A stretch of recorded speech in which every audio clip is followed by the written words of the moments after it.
Welcome once again. This is the lecture number 22 of the deep learning course. Here we are going to continue our discussion on the CNNs, and we have seen some of the architecture that are important architecture in the last class.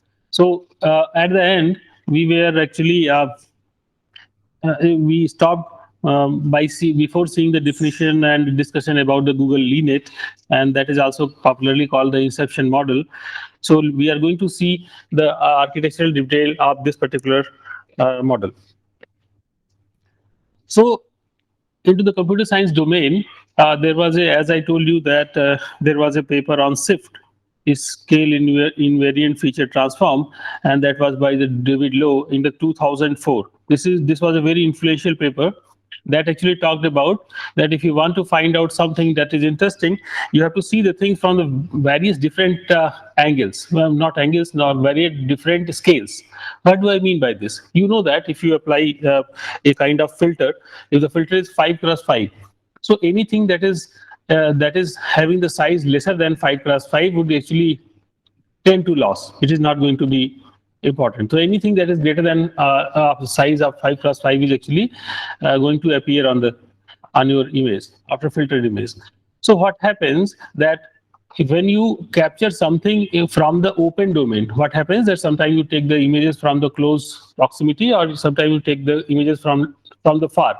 So if you are going to match the objects, you will find out the objects. So it is not suitable that you take the same image and do the processing. Somehow you have to go and cut at the same level, because one image has taken from the far and another image has taken from the near, so the size of the object would be different. So somehow you have to do so that you cut those points so that so image size becomes same. You understand that? Then only you can match. So this was the problem. This was the approach people were trying earlier. But this particular paper, SIFT paper, actually introduced that why don't on the same image, he told the concept that on the same image, he told on the same image, if you apply multiple size filter, you are going to see at the things at the different levels. Okay, at the different level. So he was telling that apply different kind of filters. After the filters, you know that we want to find out the feature. What is the feature? Most prominent feature that people use is called the, for example, corner feature. Okay, in the image, you know that there could be horizontal edge or the vertical edge. If the horizontal edge and vertical edge are there, and we can find out that what is the strength of the horizontal and vertical edge, we can combine them and find out that in what direction what is the edge. Okay, if the edge is very much strong and it is going to be on some corner points, then those things serves as a feature point. So what he proposed that on all these things, since I'm going to see the things from the different perspective, is there a feature point? Is there a feature point? Means is there a corner point? On the smaller size also, I want to see that is there a corner point? Is there also a corner point? If there is a same corner point that appears in all these scales, mean that is a invariant point. That is a prominent point. That is not vanishing point. That is not going to destroy. So if there is some points which is going to lie into all the scales, actually SIFT takes that particular point, means he tells that on this particular location there is a feature point. So SIFT says that on this particular location there is a feature point. Okay. Then we construct some kind of descriptor that is seeing the local neighborhood, what is the intensity, what is the edge intensity histogram, and those are going to be descriptor. So he actually uses in his paper two things, that where is such prominent point which is not going to destroy with respect to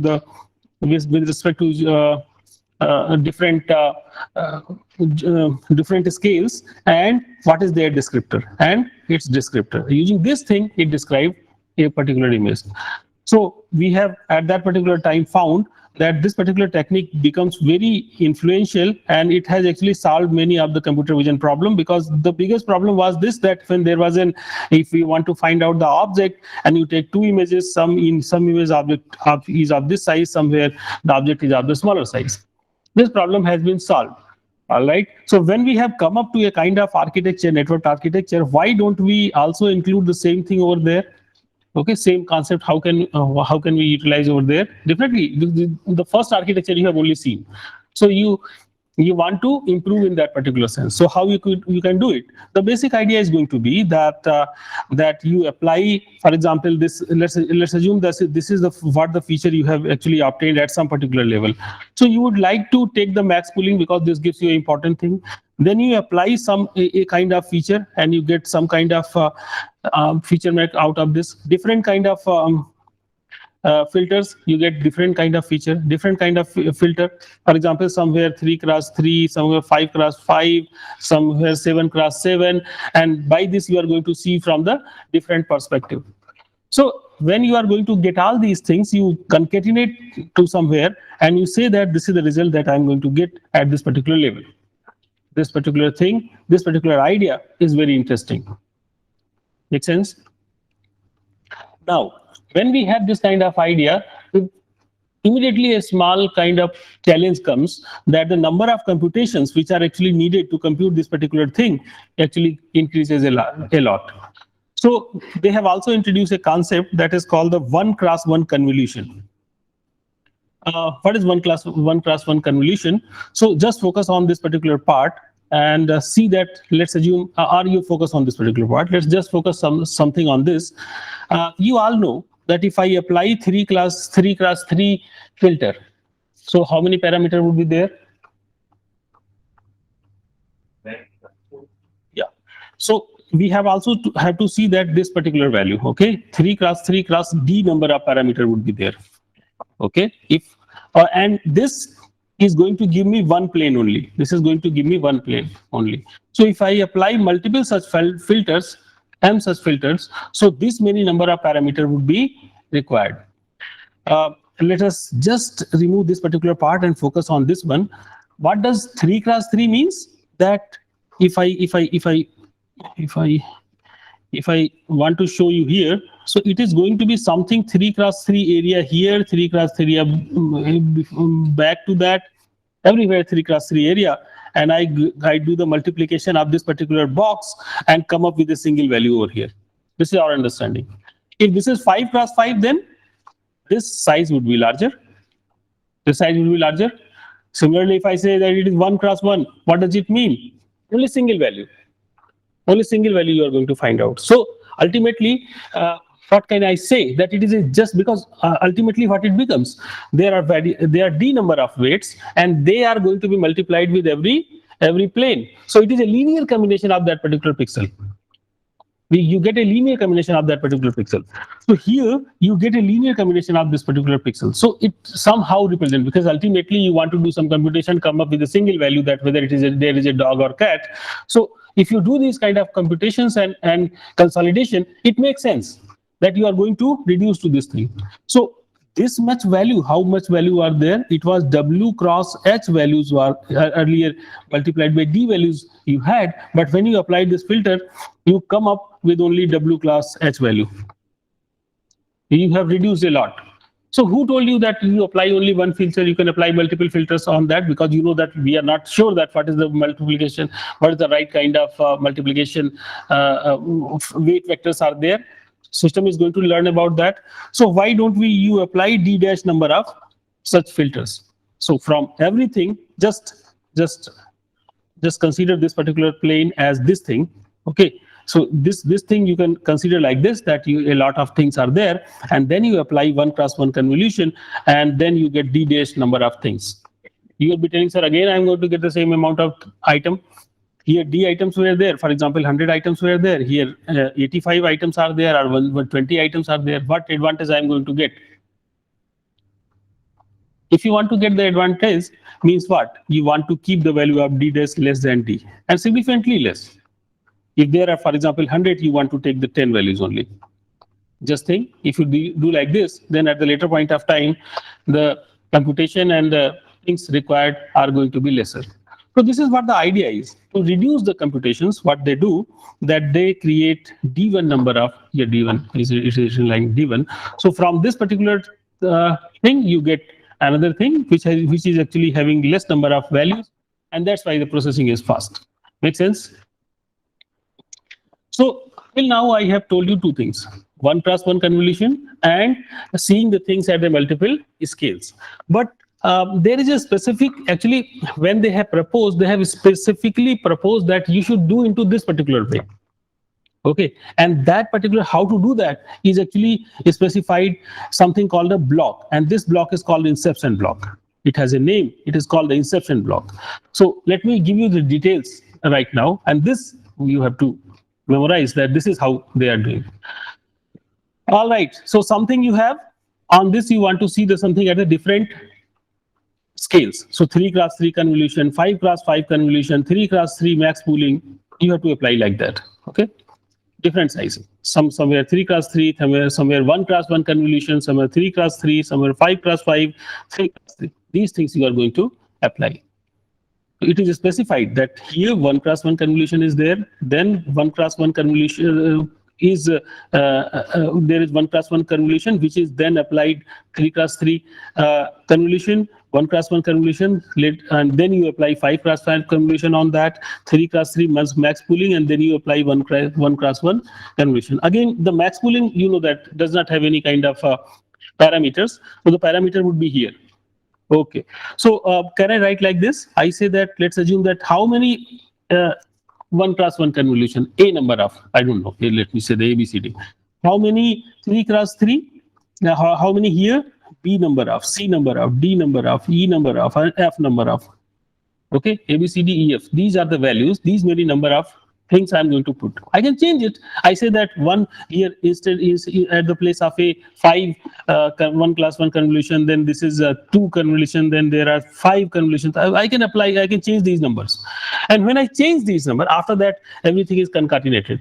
When I change these values, inception block, the property of the inception block changes. All right.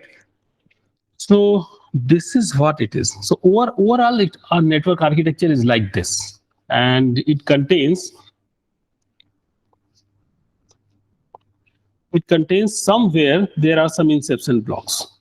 Okay, somewhere there are some inception blocks, and otherwise there is some convolution, and we have to specify that for the filter. So there is some convolution, there is also a convolution, then there is a max pooling, then there is a max pooling. After that, the inception block 1, inception block 2, 3, 4, 5, 6, 7, 8, 9 inception blocks.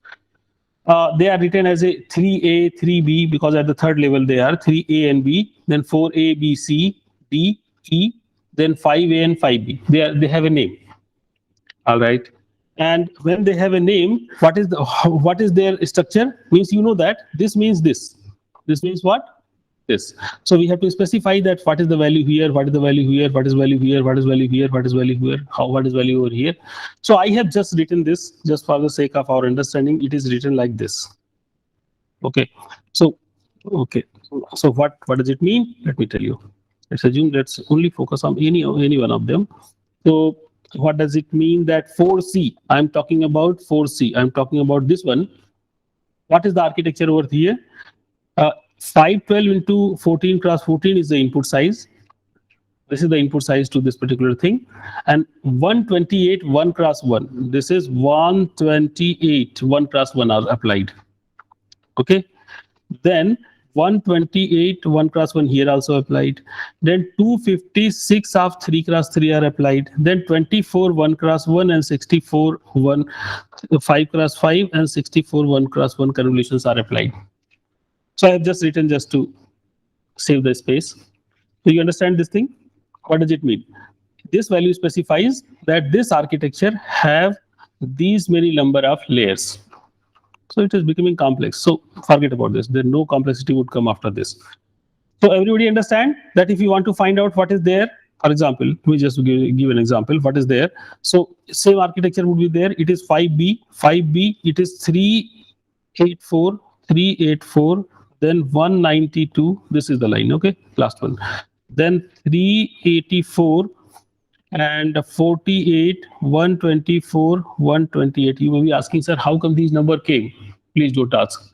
I had told you that people have actually done some experiment and come up with some value that is working. Right now, only idea that you can take is this. And this is the reason people to start talking about the deep learning at that particular time, that it is a black box. We don't know that what is happening inside. Okay. However, it is not a black box. You have to understand that there are some philosophical reasons why these things have put in that particular way. All right. So this is what the architecture is. Any question on the architecture? So at the end, when we got something, we do average pooling. Means whatever values are there, we take the average. 124 values are there, and 124 average values you are going to get. Yeah. Exception law, how do we concatenate these layers having different lengths, widths, and depths? How do we concatenate them? All right. So very interesting question. So this question must be asked in this particular class. What happens? I told you that whenever, for example, this is what it is. If you apply a kind of filter, your size actually reduces. Okay, because somewhere 5x5, somewhere 3x5 things are there. But if I say that appropriate padding is done, that we have not maybe we have not mentioned, appropriate padding is done, then the same size you will be able to get. Then you can do we will be able to do the concatenation. So here appropriate padding is done. Except that in case there are the number of channels vary, like the depth of the layers, so there like padded layers are added. So in layers are never added. Okay. On one plane, the side things actually cut when you go very near. The padding is not that thing, because if you have lot of layers, na, so if you apply a filter, the filter has to have the property that it goes inside. So that parameter I cannot change. I can only change 3x3, 5x3, 5 means what? On one particular plane I can change. I cannot go inside the depth. So depth things would be always be there. That is our requirement everywhere. Whenever you are going to apply a filter, how much depth you have to go, it is pre-specified, because on what thing you are going to apply. But you know that on one plane how many values you are going to consider. This is only in front of you. So I'm telling that there are some padding, sufficient padding are done, so that the size, all the size that are going to come out from these, they are going to be the same. That's why we can put one by one. Order does not matter, because if you change any order, so similarly you can also change into your filter also, you can change the position of those particular weights and everything would be fine. Okay, sorry for this. Yeah. So this is how we actually created this particular thing. At the end there is a average pooling, then dropout. 40% values are actually dropout, and after that, very important thing is this. Also, there is a architectural change that you can see over here, that earlier 2 hidden layers were there. In fact, there were three ones. One was the output layer, and 2 hidden layers were there. So, but it is telling that I'm going to use only one, and the size, how many values are there? 1000 only. So by this, what happens that the fully connected ones here, the number of parameters which are actually at this particular place, they get reduced, and most of the parameters are actually taken to the previous layers, and this is actually required. You find out the right kind of features. Okay, again, these things require a special kind of arrangements and lot of experiment to come up with that what is the right kind of value, and you know that. This is an important line. Okay, if you compare LXNet with this kind of GoogleNet architecture, you can see that there are 12 times less connections as compared to the LXNet. So the number of parameters that you are going to have in this particular architecture is actually lesser. Earlier, you are using more parameters, because this was the biggest problem. Na? Here you reduce and size also reduce, so a huge number of parameters has actually gone. So most of the things are actually here, but to apply 1x1 convolution, many of the number of time you have to do the more computation. So the number of computation is actually more. You have to do more computation, 2 times more computation as compared to the LXNet. Very high accuracy, and we have seen that the error was reduced from 16% to 6.7%. Very interesting architecture. So this is all about the Google LeNet. Next architecture that we have actually, it is one of my favorite architecture. So this is a very simple architecture. Says that why you are bothering about the things. I apply everywhere 3x3. Kahan pe kitna lagana hai? Why you are seeing everywhere 3x3? and let the computer do whatever it does. Okay, let's assume कोई भगवान आया सपने आया कि let's assume that this particular architecture is good for me. I don't know, let's assume मेरे कहीं है.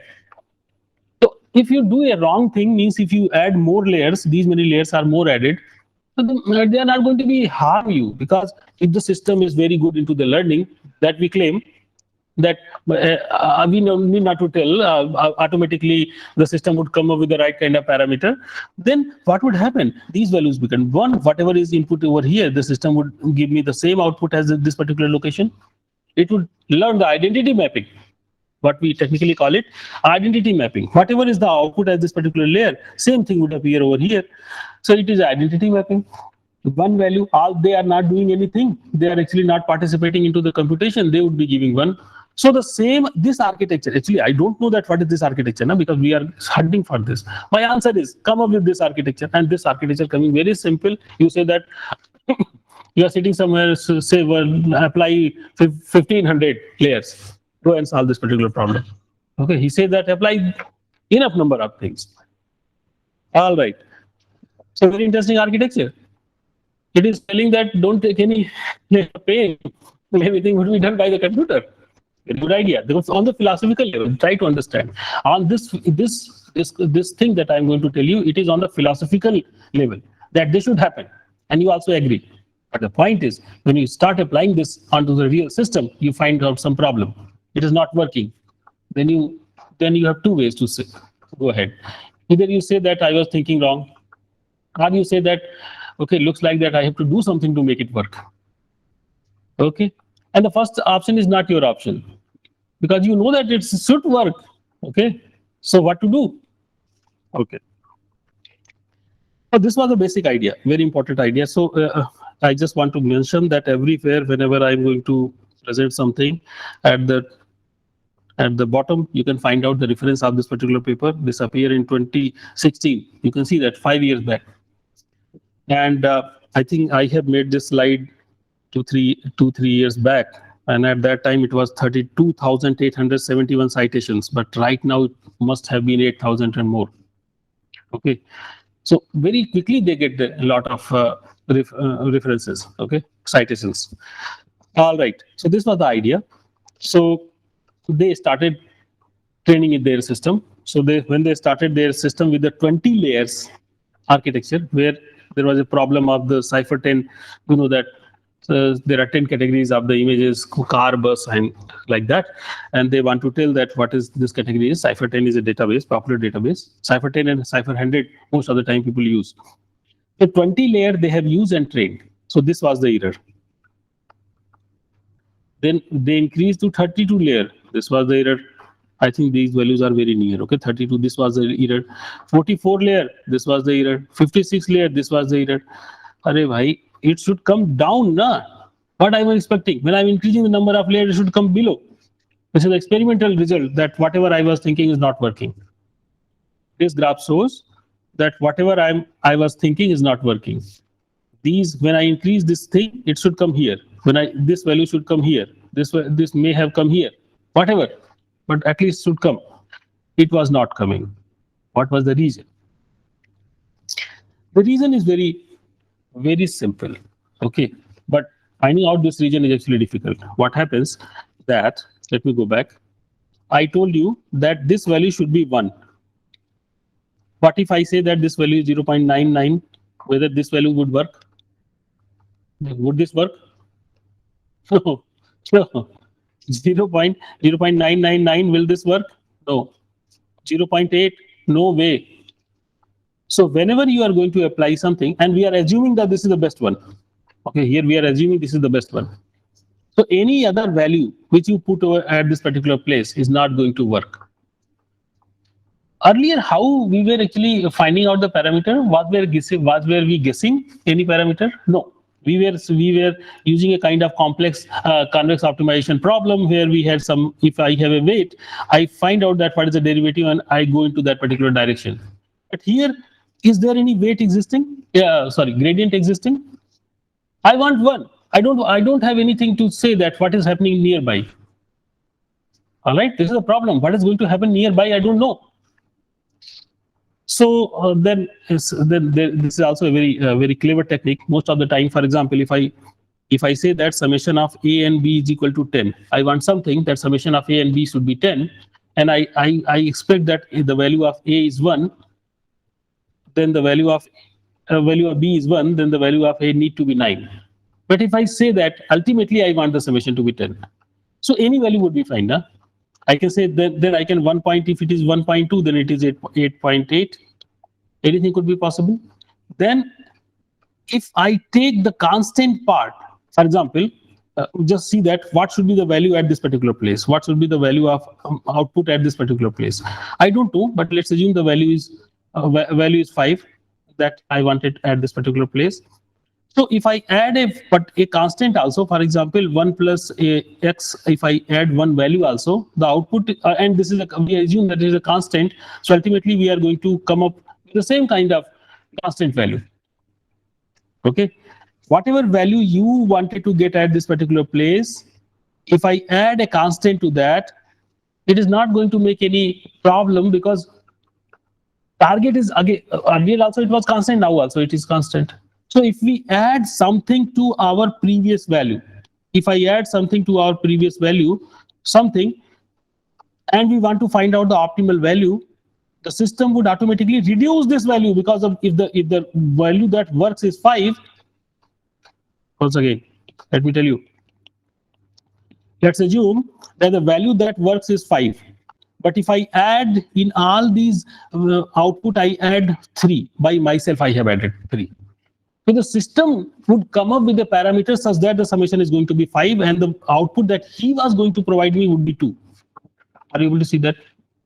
If I add something constant to that, and the system is very good to find out the parameter, it would find out, earlier it was going to, because output need to be 5, earlier it was giving me 5. But if I forcefully added 3, it is going to give me 2.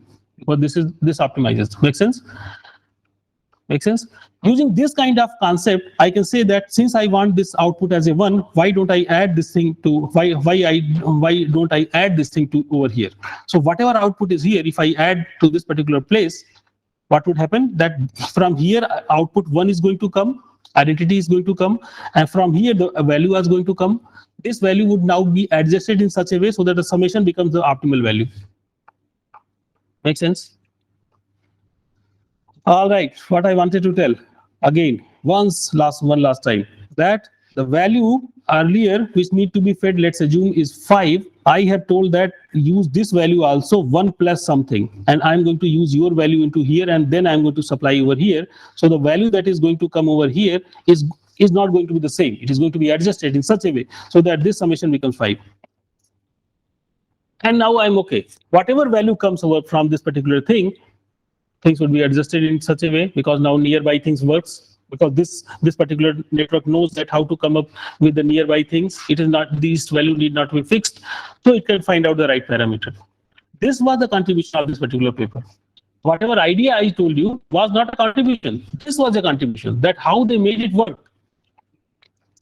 So they have as this particular part, that previous thing taking something and adding as a skip connection. We technically call it a skip connection. So when the skip connection is added, the things started working. Very good accuracy.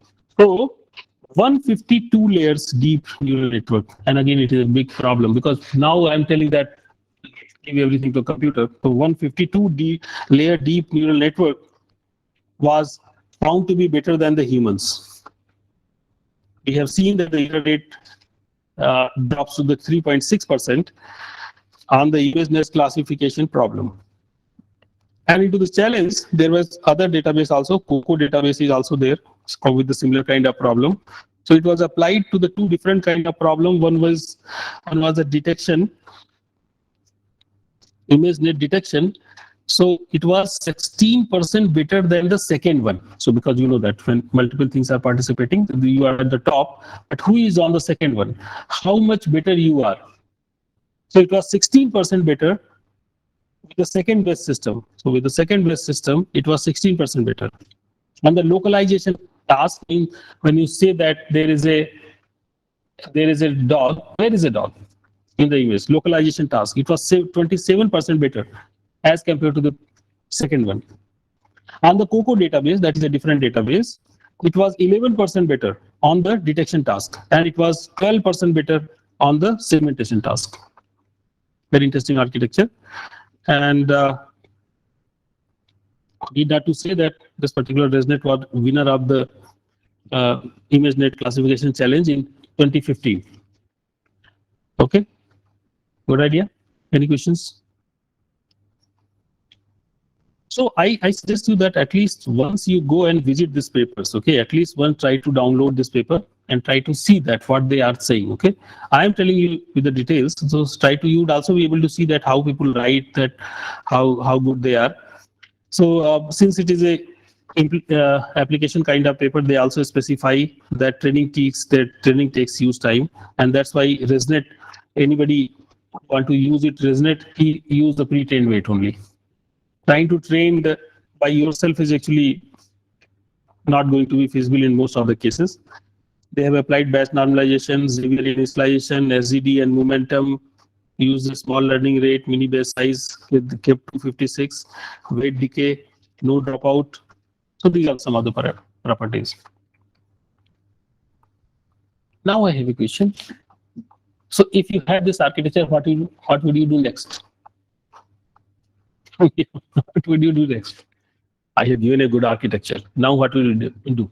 कैसे करोगे? Every time I have told you. Initially you started by, पहले का idea था, चल नहीं रहा था. I have just started. Okay. Then I have increased the number of layers. Then I have seen the things from the different perspective. ये पहले से ही था, कोई ऐसे नया चीज नहीं आया. Then I thought bring everything from the computers. वो भी आ गया. अब क्या करोगे? Any idea? सोचो, बहुत सिंपल है, बहुत सिंपल है.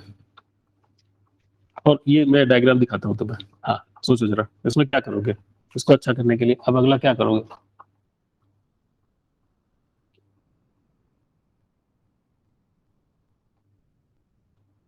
आप बता सकते हो, बताओ, गेस करो, बहुत मुश्किल नहीं है. चलो ऐसे सोचो कि अभी किया क्या था. अभी किया क्या था? ये था ना, this was there, it was not working, then I have did this, ये वर्क किया. आप क्या करोगे? बहुत इंटेलिजेंट बन के मत सोचो. हाँ, सेम थिंग 4-4. अच्छा जी, अच्छा जी, अच्छा जी. तो आप कह रहे हैं ये ऐसे कर देंगे. अब ये हटा देंगे क्या? नहीं हटाएंगे. अच्छा, तो आप कह रहे हो कि 4-4 पे कर दो. ठीक है, जबरदस्त. एग्जैक्टली यही करेंगे. इतनी सिंपल सी बात. ये सिंपल नहीं था, इतना सिंपल. अब थोड़ा सा इसको और बढ़ा दो ना. कौन तुम्हें रोकता है? तुम कहो कि भाई यहाँ से आप यहाँ भेजो, यहाँ भेजो, यहाँ भेजो, यहाँ भेजो, यहाँ भेजो, यहाँ भेजो, सब जगह भेजो.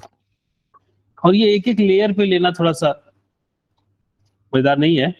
तो हम ये कह सकते हैं कि ऐसा करो ना कि ये एक ये है, एक ये है, एक ये है, ऐसे ऐसे करके ब्लॉक बना लो, कंप्यूटेशन ब्लॉक. अब यहाँ से यहाँ भेजते थे, यहाँ से यहाँ भी भेज दो, यहाँ भी भेज दो, यहाँ भी भेज दो, यहाँ भी भेज दो, यहाँ भी भेज दो.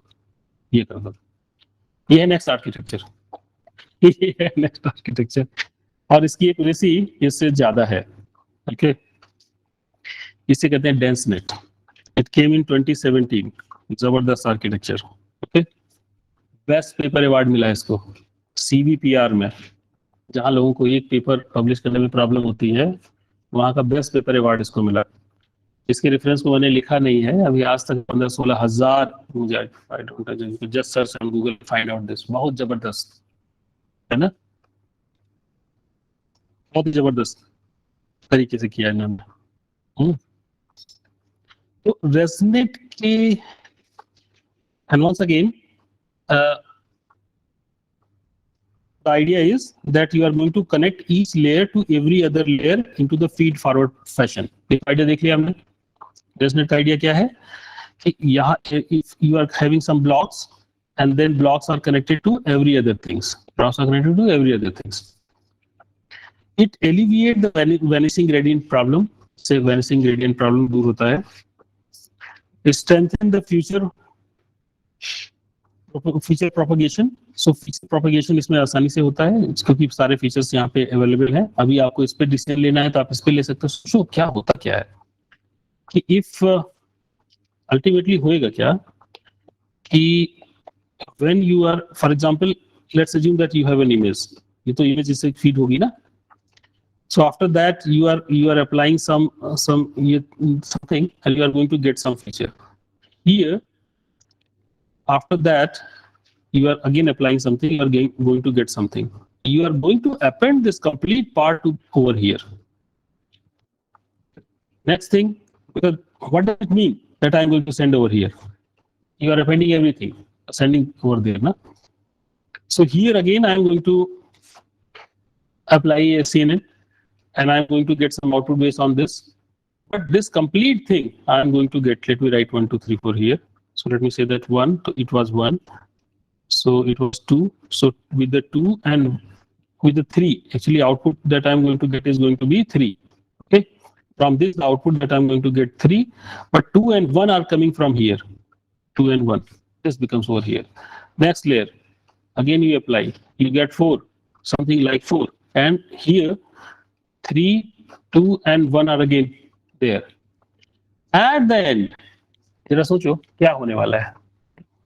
At the end, earlier what was happening? Earlier you can think that these things were not available. Earlier you can think that these things were not available. When I want to build a fully connected one FC1, I was taking decision based on this only because fully connected was there. Then I'm going to take the classification. I was taking the classification based on this only. But now I have these things also available.